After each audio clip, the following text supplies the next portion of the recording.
Voilà, bonjour, topé, bonsoir. Ça dépend du milieu ou de l'endroit. Beaucoup d'ambition peuple congolais. Euh, aimez d'abord la vidéo et partagez. Aimez et partagez. Mes frères et sœurs, là où vous êtes, chez vous, aimez, partagez la vidéo.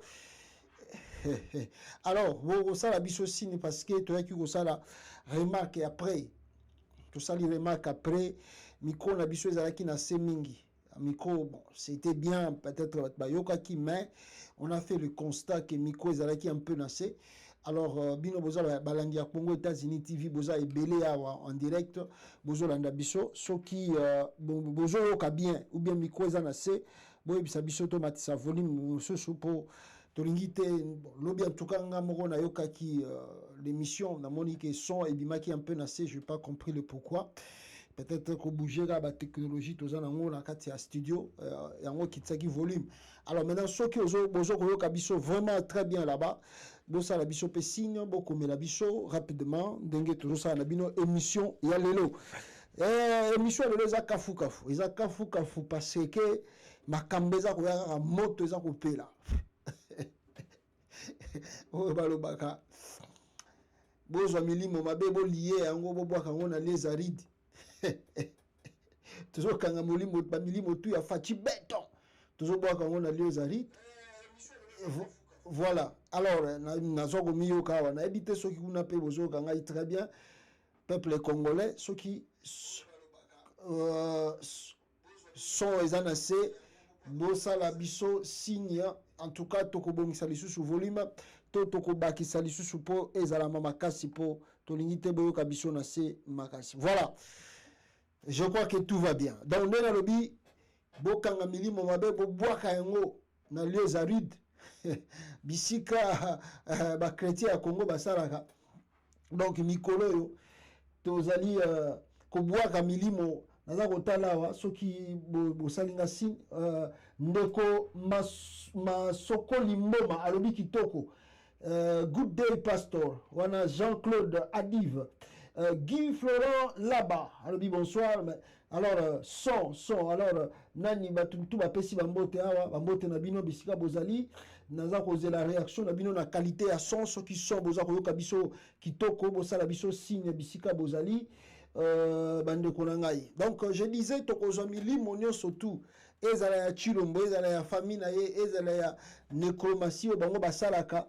Tokobwaka yango na balieux arida wa peuple congolais parce que ba congolais bayaki kotika famille Tshisekedi te po baboma Congo wana basilisa yango babebisa yango ba congolais bayaki pour que baluka mboka wana échanger développer yango wana eza bitumba depuis l'indépendance du Congo ti na mikolo ya lelo.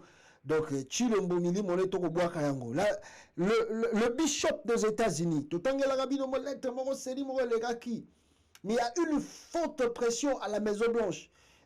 N'est-ce pas, contre le régime Chile Gelou de Fachi Béton, bah, évêque, il y a Église catholique, bah, comme lié lettre moko qui ont notifié aussi le Pentagone, plutôt non pas le Pentagone, White House, alerté bango sur report, il y a élection. Kadimaza ko kosa batu na Corée du Sud kuna ko laksa ba matériel ba sombi ça reste 49 jours lelo yazo ke ngotala ba matériel oyo batu fu ba voter bota tokotanga na bino ba lettre wana ya Senko ya États-Unis komeli tokolobela Jean-Pierre Bemba et à partir de Bemba on parlera de Lutundu là de Christian Chiwewe et puis tokoyi ko zo appel dossier à EAC Sadek quand même mettons to kusangisa yango parce que makambeze belé tokolobela wana peuple congolais moi mukie tokolobela moyibi o eza kosalama na kati ya Nicolas Kazadina groupement na ye makambaza koyiba ya Congo.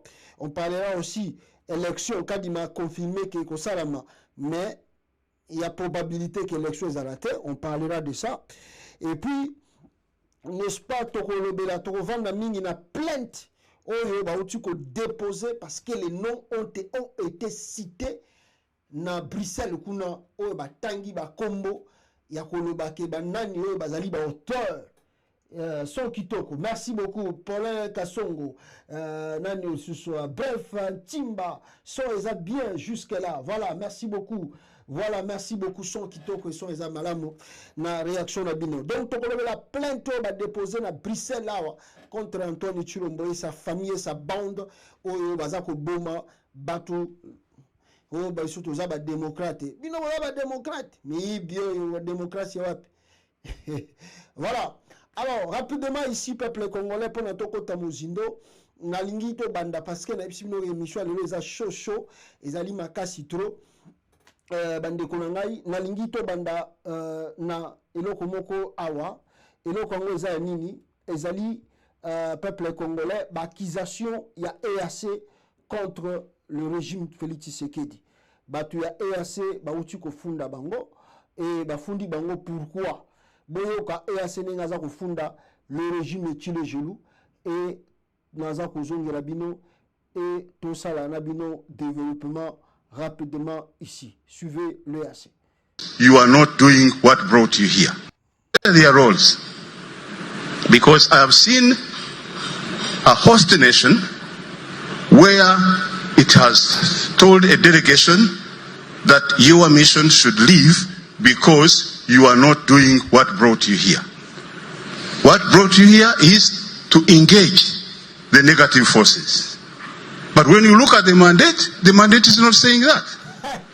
The mandate does not... Je vais revenir sur ça. Nakozongela yango pour na expliquer bino comme la vidéo est en anglais. Kala mingi te bokoyoka bata EAC bazobimisa mama na communiquer contre le régime Tshile Gelou.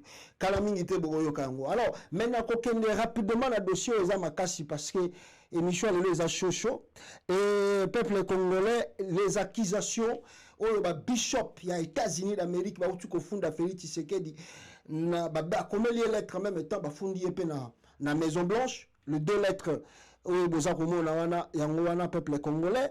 Je vais prendre Yaliboso rapidement ici bino boza kolanda ngai tomeka kotanga na bino awa. Alors Congress of United States, Congress of United States, Washington DC, novembre, le 6 novembre 2023, de honorable Félix Tshisekedi, President of the Republic of Congo, de palais de la nation, tout ça, bah tiens la lettre, dit à Tshisekedi, bah le bible, monsieur Tshisekedi, voilà.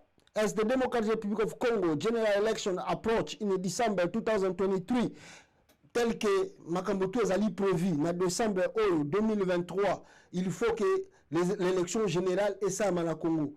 We want to express our support for electoral transparency and note our concern with the opacity surrounding the electoral process. Balobi, komeli Félix Tshisekedi pour un, basenga et transparence. Il y a une élection au Sénégal à Congo.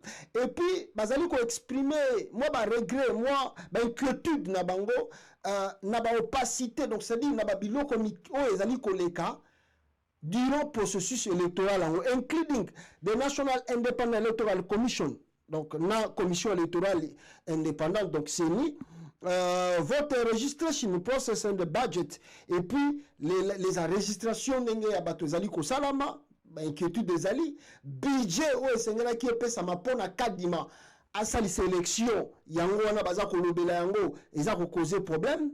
We are also concerned by the report of physical attacks on political figures, harassment of political party activities, and arbitrary detention of the civil society members such as journalists that risk undermining public confidence in the elections and limiting the free and fair participation of all candidates. Albina Félix Tshisekedi concernant inquiétude na bango concernant ndenge azali kosala harassement contre candidat belé azali kosala kolinga te batutu bazala parmi candidat oyo bako faire partie de l'élection oyo ezali koya.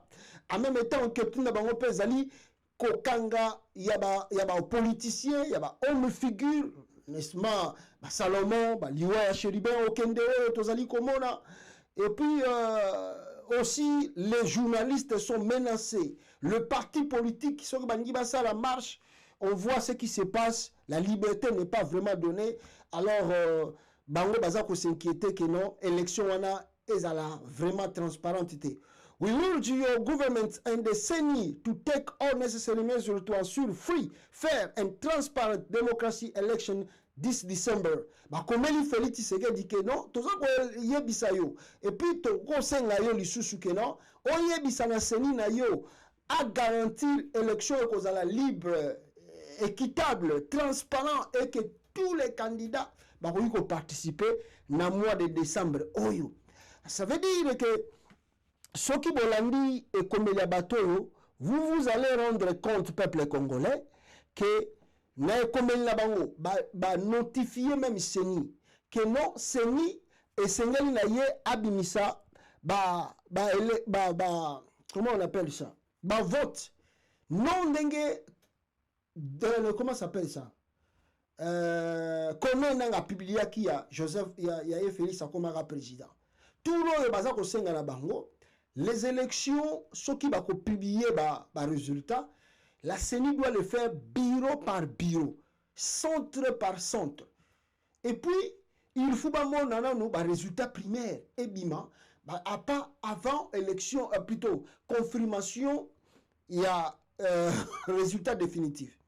Donc, et comme pour n'attendre paragraphe à Liboso, ce qui va continuer, vous allez se rendre compte que Bazalina d'abord un coquarté. Mais en même temps, Bazali ko pousser monsieur Anthony Tshilombo de garantir qu'il faut élection et salama en décembre. Ça veut dire Tshilombo qui veut faire le manœuvre de duper tout le monde et de rester au pouvoir, il aura des problèmes très sérieux ceux qui a organisé l'élection dans le mois de décembre. Il y a un moment où Julie les devants. Et puis moi je pense que la Senko du Congo a joué aussi et joue aussi un grand rôle. Boni batuana ba moni que so ba tie pression mingi na kin Félix Tshisekedi aza ko attaquer bango trop ba komi ko menacer ti ba résidence ya bato église catholique surtout ya ambongo moni que le cardinal ambongo avandi na mikolo kini azo ba ne suta zo talakaka.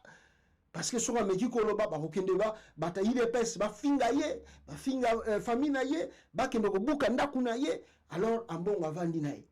Maintenant l'église catholique des États-Unis puissants qu'ils sont bangonde ba joue les devant sukoyo, ils sont devant la scène en même temps baza ko tia pression na congrès ya États-Unis d'Amérique en même temps aussi baza ko tia pression pa na ye o pe outil lettre boza ko yoka et outil na congrès na congrès ya États-Unis ba komeli Félix tala makambo zo le kanamboka na yo tala makambo biso toza ko mona eza ko ya est-ce que yo au sali sélection en décembre est-ce qu'il y a l'argent le budget est là est-ce que tout le monde va participer est-ce que la CENI va publier de vrais résultats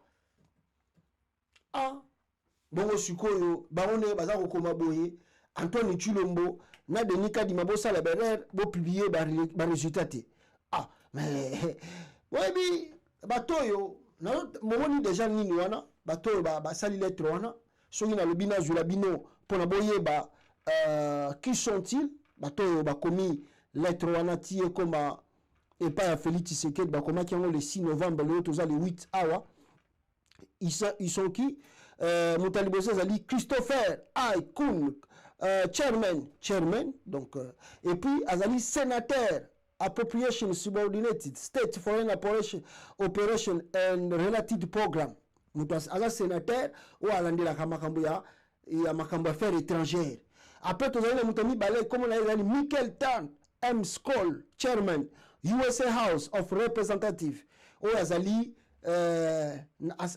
USA Azali donc le député hein, mais représentant dans le comité des affaires étrangères. Donc c'est-à-dire pour la grandeur ya mukanda oyo ezali et où donc c'est-à-dire le deux chambres des Tshilombo Kabila Wuto pression comme a dit mais et comme il est à niveau je vous dis la vérité les deux personnes là ba uti ko koma bande ko ngai soki bolandi très bien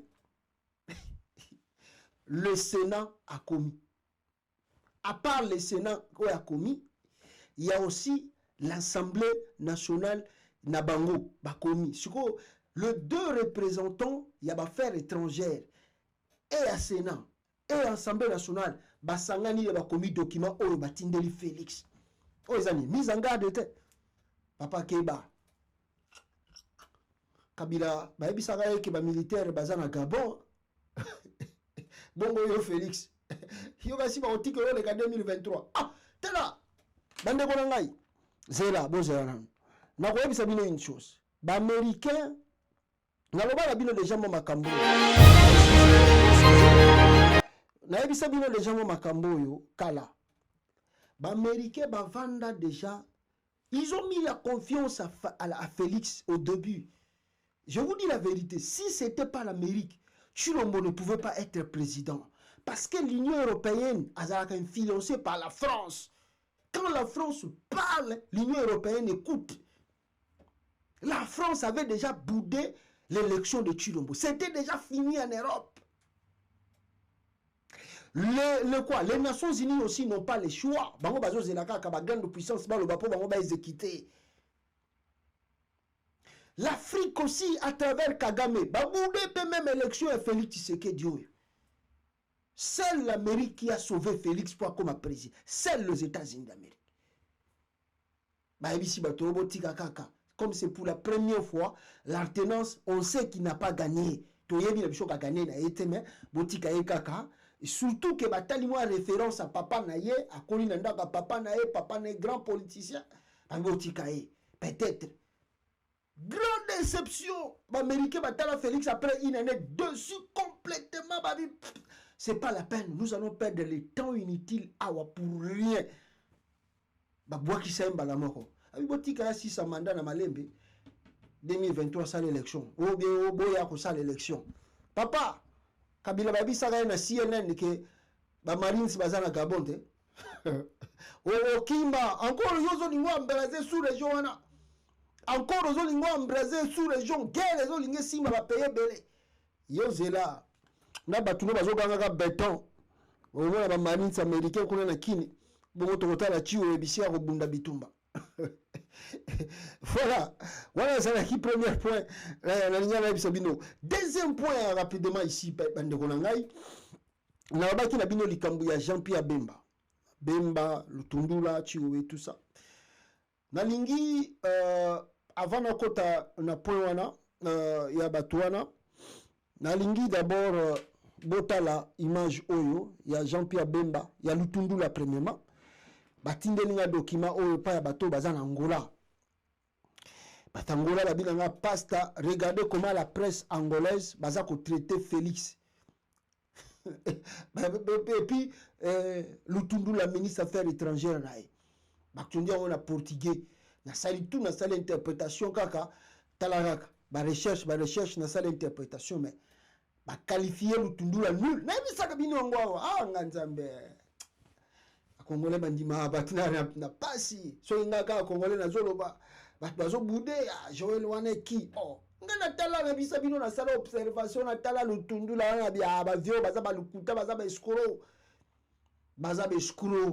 Lutundula ayebi politique ayebi diplomatie na lobaka yango tous les jours na bino même lobi na ebisa ki bino que Lutundula azali nul en matière de diplomatie tala bangolende ba traité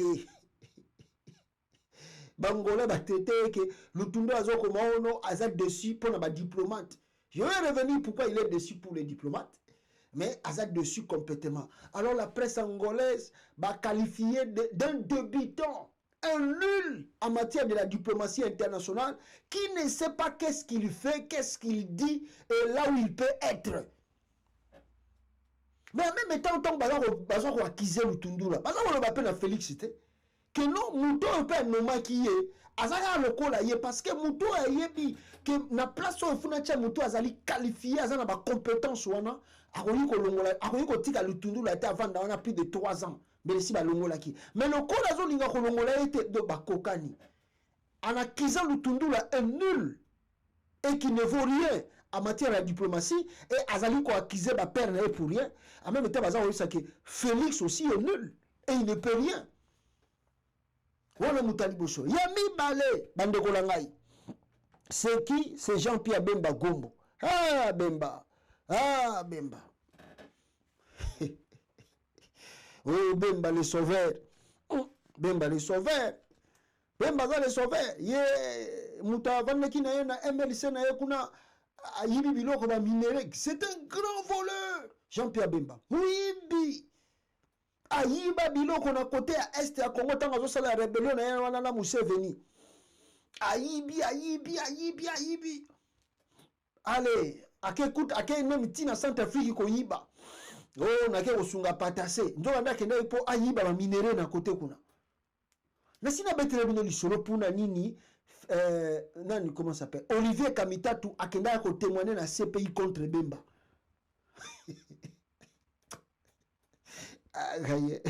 Nabi Sabinote. Lutundu plutôt comment ça s'appelle ce monsieur là nani Olivier Kamitatu a témoigné na CPI contre Bemba. Bobi pourquoi? Oh, ba yiba biloko belé surtout utaka Centrafrique. Sikoyo base ya Jean-Pierre Bemba zalaki na Gemena. Sikoyo tant biloko wana to yé. La nuit comme ça Bemba n'était pas sur place là. Atindela Olivier Kamitatu ba militaire ndenge moko donc Olivier Kamitatu na minuit soki ba désert. Olivier Kamitatu alali na ban. Qu'est-ce qu'il y a? Oh non, le président nous a envoyé de récupérer les choses qui sont ici. Ah, le président, c'est qui? Oh, le président Jean-Pierre Bemba. Ah bon? Oh, Bazo Biloko, Olivier Kamitatu a regretté. Nde bisika bango na ye ba bebanaka pour di bon ezalaki wana. Wazola Nzimbu Jean-Pierre Bemba ba tie ministre de défense ba congolais ba bio. Wana ba taliban. Et c'est fini. Makamba ba ya batoyo ya Kagame awa. Surtout Bemba yebi kwe wana bien pour ça la guerre, ça la rébellion na Ituri ba kote kuna yebi ango. Elle ba yako Pakistanani Mwisa na Mwisi, un pro-ougandais. Mwisa na Mwisi, un véritable pro-ougandais. Babakisi yena Jean-Pierre Bemba, basala raba, ba mission côté kuna. Banda mazwa ba fonction, rien ne bouge, rien ne change. Les rébellions progressent au Congo, la situation sécuritaire chaotique. Vous vous demandez, mais qui est Jean-Pierre Bemba? Banda comment ba uti ko komelanga yawa. Babi pasta Jean-Pierre Bemba banda comme ministre de la Défense ya Congo. Depuis son arrivée au ministre de la Défense nationale, il n'a récupéré que la route de Gelem. Depuis que Jean-Pierre Bemba est devenu ministre de la Défense, seule récupération n'a eu. Aki kozwaka côté ndako Joseph Kabila bisika soma ndako na Gelem. Nzela wana ka inde ya récupéré. Parti tout à est zéro, rien ne marche, rien ne bouge. Boyo gana nous témoignage awa tant on a bisi bino mamba lutundu boyo gana baza ko akize lutundu la awa wapa ya ba Rwandais que non azali nil ba Rwandais baza ko kize kutu Congo ke bakosela bango makambo bango bayebi makambo mususu ba Congolais baza ko lobate. Écoutez le Rwanda qui accuse le Congo ici. Écoutez. Déplorer et réfuter les accusations infondées qui viennent d'être formulées. Monsieur le Président, Madame la Secrétaire Générale, je prends la parole pour déplorer et réfuter les accusations infondées qui viennent d'être formulées par le représentant de la RDC, c'est devenu maintenant un rituel dans tous les forats internationaux. Le gouvernement de la RDC a pris l'habitude d'accuser le Rwanda pour les faillites de gouvernance notoires qui caractérisent son pays, qui a décidé d'externaliser ses problèmes internes et a choisi le Rwanda comme le bouc émissaire qui doit être accusé de tout ce qui ne va pas bien. Il a oublié de vous dire qu'il y a plus de 200 groupes armés à l'est de la République démocratique du Congo, dont des groupes armés génocidaires comme le FDLR. Il y a des problèmes de gouvernance notoires qui s'expriment par la discrimination contre certaines communautés de la République démocratique du Congo et qu'à l'est, il se passe un nettoyage ethnique. Tout cela, il a oublié de vous le dire.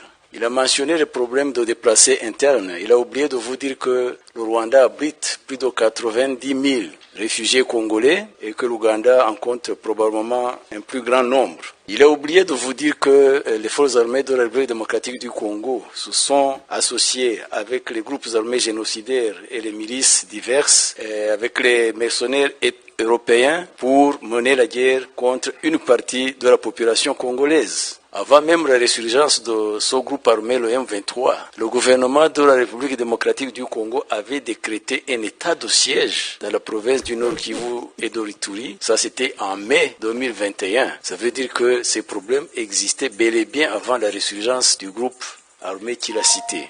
Tout cela, c'est de la diversion. Le problème est politique, c'est un problème interne et le gouvernement de la République démocratique du Congo devrait prendre le courage. Voilà, bozo kanenge Rwanda kize Congo kuna na banini parce que batwana tout bazolo bawana balutundu na bisibino bazali nul en diplomatie.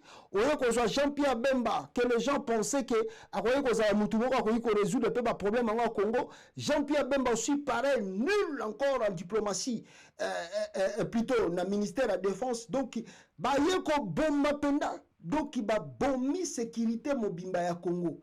Diplomate, zéro. Ministre de la Défense, zéro. Ozu Obachaki, pour la Makamba région, Mboussa Moussi, zéro.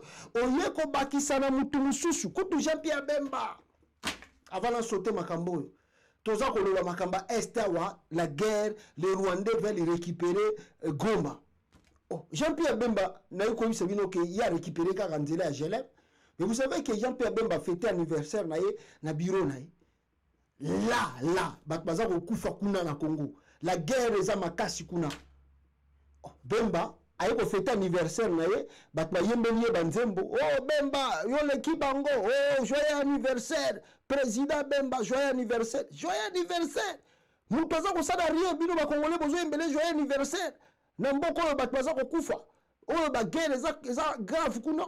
Bino bozo ko yembela Jean-Pierre Bemba joyeux anniversaire. Et lui-même Bemba aussi est content. Tant que baza koyembela joyeux anniversaire na batoyo babengaka ba partisans abimi na bureau ale aza kobeta maboko tandis que la situation est chaotique à l'est du pays. Regardez bandeko nanga ba ventile za koleka na Congo. Anga Bemba. Regardez Jean-Pierre Bemba. Yoka.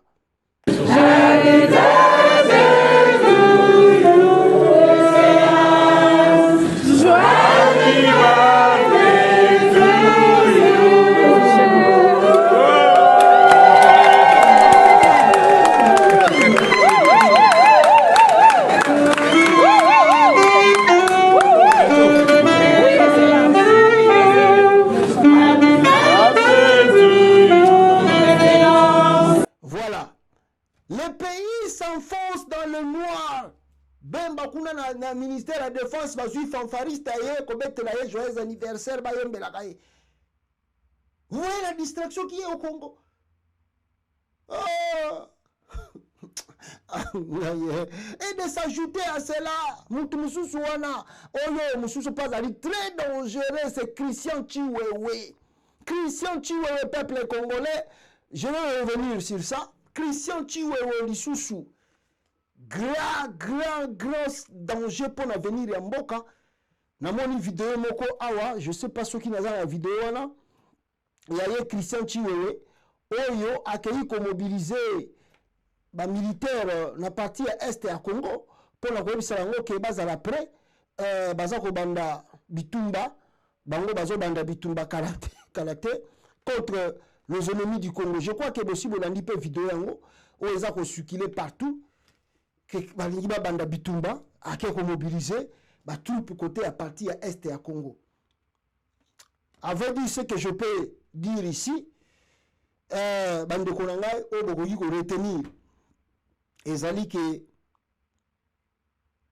ba kon yo surtout Félix Tshisekedi da signa. N'est-ce pas neti muto aza koloba oyo. Lui-même Félix Tshisekedi avait signé les accords. Et comme c'est quelqu'un qui ne respecte pas sa parole donnée, c'est ce qui va créer des problèmes. Parce qu'aujourd'hui, Bozo Sepelake, Sadek et Koya, même si la Sadek arrive au Congo, ça va faire... Est-ce qu'il a bien fini accord à signer qui n'a EAC? Est-ce que si accord on a bien, le EAC n'est pas au Congo? Est-ce que va bimapé? Si on se dit EAC va bimapé, na Sadek, na ba tout pas Sadek, na EAC va coûter na Congo. Qu'est-ce qui va se passer? Il cite des trucs, il ne sait pas là où il est, il ne sait pas ce qu'il fait. Il met simplement le pays en danger, inutilement. Écoutez les Rwandais qui vous expliquent comment Chilombo signé les accords à Kigali là-bas. Signé par les représentants de l'UDP. C'est officiel. Il y a des documents qui existent, signés par les représentants de l'UDPS, le parti du président Tshisekedi et la délégation du M23. Et de mémoire, je crois qu'ils vont à Kinshasa en septembre 2009. Tshisekedi est déjà président. Il prend langue avec la direction du M23. Il y a une délégation qui sera à Kinshasa, qui est logée, nourrie par la République. Et ils discutent comme ça avec les envoyés de Tshisekedi. À l'époque, Tshisekedi demande qu'il y ait 2 bataillons. Je ne suis pas très fort en termes militaires, mais un bataillon qui sera positionné dans le Bas-Congo, ça vous fait Kinshasa, mais vous allez vers l'océan. Et un autre bataillon qui viendra combattre les Codeco en Ituri. Et ensuite, qu'il y aura une conversion politique du M23. Pour la petite histoire, le M23 fait partie de la coalition qui est au pouvoir à Kinshasa. Ils ont signé un mémorandum d'entente pour soutenir le chef de l'État Tshisekedi et aujourd'hui ils sont en... Voilà, Boyoki Félix, Boyoki Bino Moko na Mato na Bino, Makambo Toyi Sakabino que bon, c'est leur famille, c'est leur truc depuis longtemps, la famille Tshisekedi, Bazara Bango déjà depuis longtemps, traître, depuis son père, à Kenda Kigali, à Tinda Moubake, avant plus de 2 ans à Kigali, Boyoka ba témoignage, je pense que Bozo Boyoka, c'est-à-dire, Bozo qui m'a pour rien, Bakongolais les Bozo Ebate, Félix Azo Salabagé, aza ko dénoncer te ba corps nyo surtout ya signaki et ça le ko mutoye ayibi mbo bon to ba pa ayibité a défi mbonga mutu maintenant comme na moment ya kozongisa mbonga batu ndenge boyokana ki temps boyokana ki fozongisa mbonga batu okomi ko luka ba explication oh non zela nous oh moni mbonga ngo pesa ki ngai oh mais na pesa ki o 2000 j'ai besoin ozongisa bon to yokana ki même na ba intérêt. Mais le coup, on a intérêt à boudé. Donc, c'est en 2000 langai, tu as intérêt même après. Même 2000 langai, on a payé qui yo, on a payé ça. On a mis gros de même na on a payé ça. C'est ça que Félix fait. Il a appelé Kagame. Il est parti, total, il a mis un document. Tu sais qu'il a fait des voyages Bruxelles-Kigali, plusieurs fois. Pour le pouvoir. Il signe des accords avec le M23 si par malheur Kabila impose. Moutou ya parti na ye, bino aussi ma mindu ki bobundisa Kabila pour ne toujours pouvoir. Ils sont en accord, mais le lo wangani, le lo azako kima. Même la SADC arrive au Congo. La SADC ne peut pas finir ses problèmes par les armes. Alors si ça va la mindu quitter. Voilà le pourquoi le représentant à SADC, dans le document accuse le gouvernement de Kinshasa de vouloir manipuler l'opinion pour rien. Azak accuse bango boyo kasi en anglais, mais n'a pas interprété le binongo comment bata SADC bazak funda gouvernement à Congo de ne pas dire la vérité à la nation congolaise. Their roles, because I have seen a host nation where it has told a delegation that your mission should leave because you are not doing what brought you here. What brought you here is to engage the negative forces. But when you look at the mandate is not saying that. Voilà, premier point. Félix Azakoloba Bata Sadek. Écoutez comment le monsieur a signe des papiers. Après, il nie cela. Après, il y a Congolais. Bogozala Bata sentiment. Oh non, Congo. Mais qu'est-ce que vous avez signé dans le document? On respecte ce qui a été écrit. Lui, il n'a pas la notion d'étude. Il n'a pas la notion de savoir les engagements, le papier que quand vous écrivez le document, il faut suivre cela dans la lettre. Il confond tout. Je ne sais pas s'il est entouré de juristes. Oh, document, engagement, je ne sais pas s'il est entouré de ces juristes-là. Les AC va répondre aux Congolais, va répondre Bino, que nous sommes venus ici pour combattre le M23. Oh. Mais réellement, bino bataille c'est faux bima pour bozo bimisa M23. Mais il est stipulé dans notre accord que nous ne sommes pas venus au Congo pour combattre les M23. L'EAC, dans les documents signés avec Félix Tshisekedi, ce n'est pas de s'engager avec le M23 d'affrontement, signé par Félix lui-même. Pourquoi il appelle la SADC? Mandate does not allow you to go into fighting. But the host nation is expecting you to do that. The host nation government. Now, this takes me to misinformation. Because the host nation is saying we must fight. The population also says you must fight. So as you leave the capital, where the government says you must fight or you leave, the population stones you. This causes insecurity to the forces you are going to deploy. Because of misinformation. You are talking of misinformation maybe in the society, but there is misinformation. Félix Tshisekedi a informé la population congolaise mabe. Il fait des trucs différents. Il vient chez vous, différent. Ça, c'est un officier de l'armée qui parle ici. Que non, les accords, nous l'avons ici. On n'a pas signé les papiers pour aller faire la guerre au Congo. Misinformation. C'est-à-dire, azako consignation au bimba. Oh, yazoloba. Bata sadek bazo okate. Oh, mutu azako loba. Bata sadek bazo okate. Ah, bozo benga bango lisusu baya. Vous voyez comment le monsieur là va créer encore le conflit. Ndenga azako linga. Yem takende ko kota na EAC. Si ko tanga azako bimisa force na bango na Congo. Après les accords, batuana ba vanda ba vandi ba bi qui est Félix Tshisekedi. Il crée encore un autre conflit avec le président de l'EAC.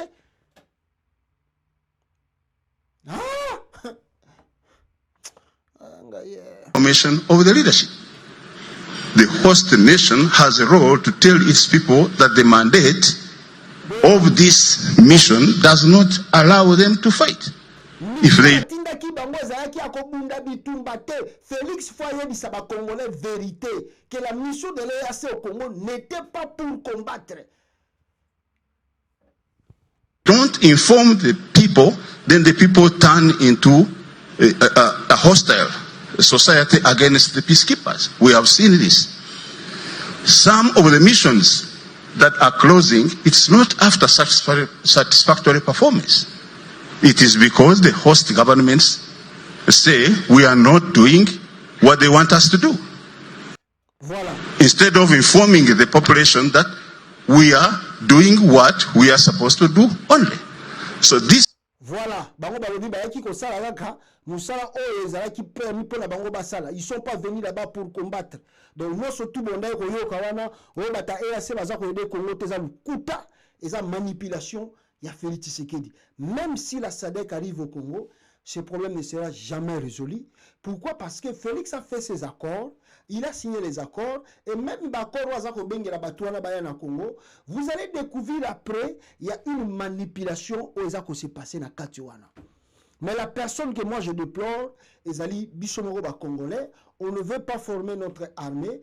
Lelo Oyo Christian Chiwewe, Oyo Tambole Belé, na côté ya parti ya Goma kuna.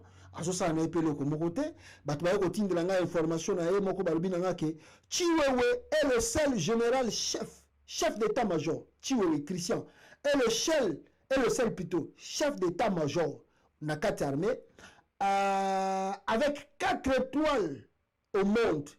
Chiwewe azana 4 étoiles so botali na pekanae awa bogomo na batie 4 étoiles. Mais aza le seul au monde ou azana 4 étoiles au monde. Pourquoi? Qui n'a jamais été au front? Seigneur de Goasugamboko, ils n'ont pas si trop. Chiwewe est le seul général au monde qui a 4 étoiles, mais n'a jamais été au front.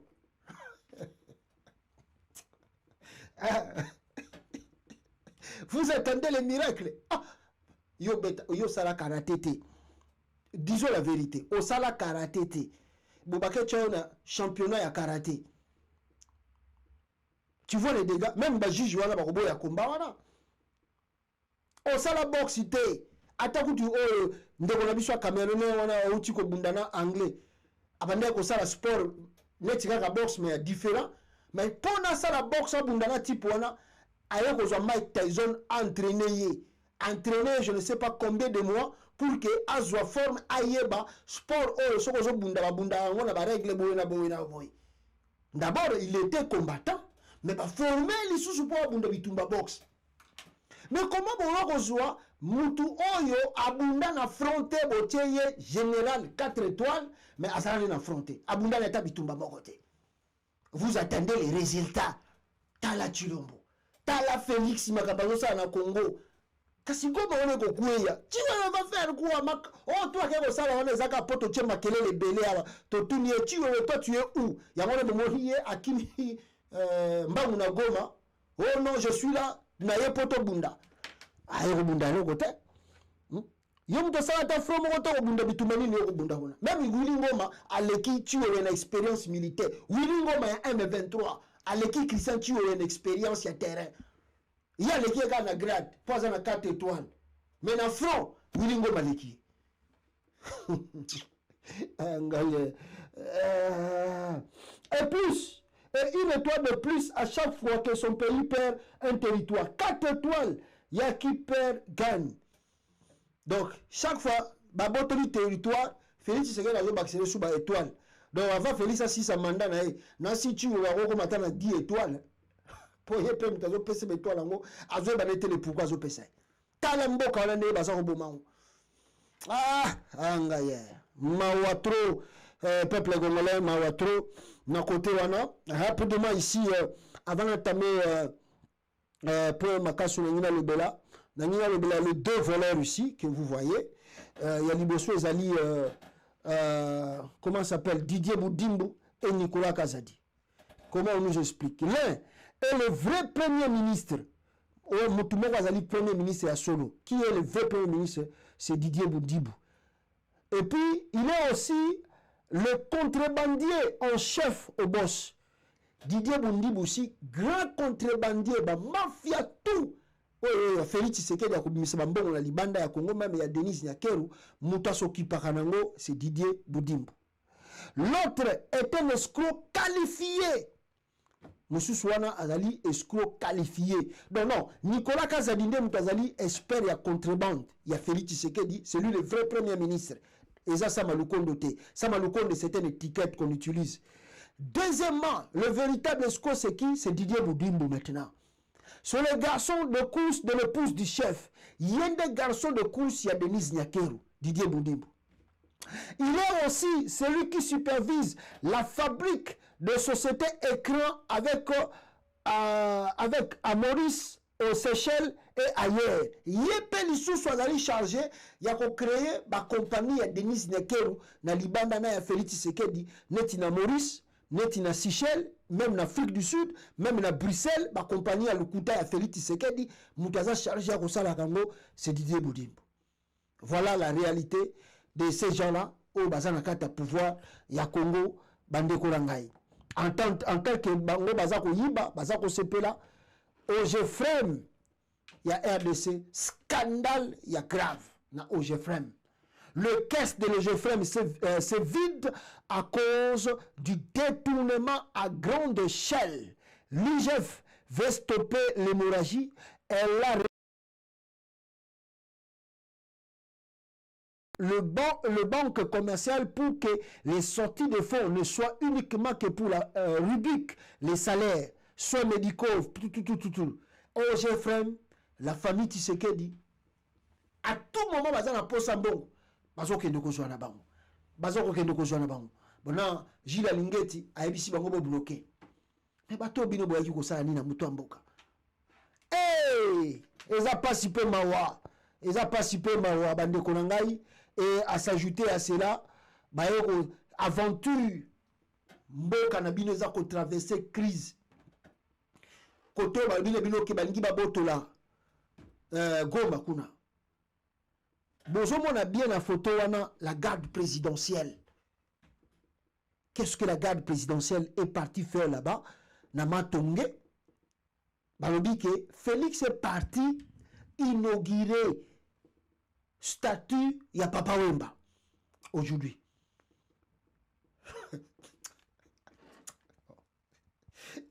possible.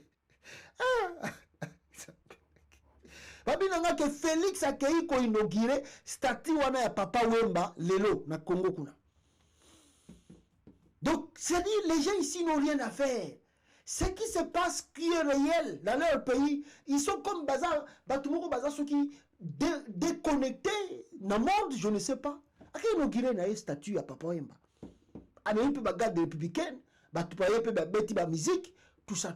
Mais qui est ce monsieur? Qui est réellement Félix? Qui est réellement Félix? Ah, tout le monde mutu na oyo Denis Kadima oyo ayaki na Corée